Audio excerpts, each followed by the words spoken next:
അയ്യോ ആരാ വിളിക്കുന്ന? അളിയനായിരിക്കും. ഹലോ അളിയാ. അളിയോ എന്നെ ഒന്നും പറയല്ല, ഞാൻ ഇത്തിരി ഉറങ്ങിപ്പോയടാ, വീട്ടിൽ നിന്ന് ഇറങ്ങാനും താമസിച്ച്. നീ പോയി കളയാ, നീ അവിടെ തന്നെ നില്ല, ഞാൻ താ വരുന്നു. അളിയൻ കുറെ നേരം കൊണ്ട് വെയിറ്റ് ചെയ്യായിരിക്കും, നല്ല സ്പീഡിന് പോണം.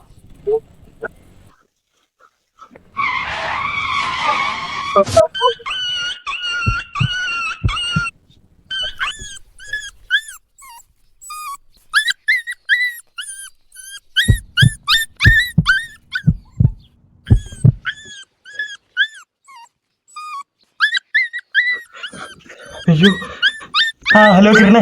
എടാ എനിക്കൊരു അബദ്ധം പറ്റിടാ, ഞാൻ സ്പീഡിന് ഒരു വഴി വരെ പോവുകയാണ്, അങ്ങനെ ഒരു പട്ടീനെ ഇടിച്ചിട്ടാ. നിനക്ക് അറിയാവുന്ന ഏതെങ്കിലും മൃഗാശുപത്രി? എടാ എനിക്ക് ഒരെണ്ണം അറിയാം, അയാളിപ്പോ വീട്ടിൽ ഇരുന്ന് ചെയ്യണം, ഞാൻ എന്തായാലും വിളിച്ചു പറഞ്ഞേക്കാം.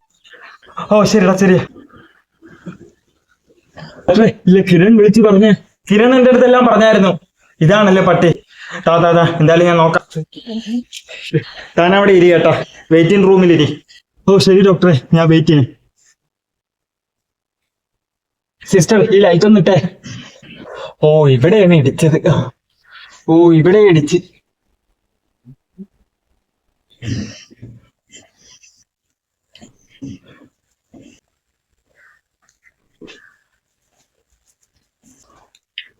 നിന്നെ പെട്ടെന്ന് ആശുപത്രിയിൽ എത്തിച്ച് എന്തായാലും നന്നായി.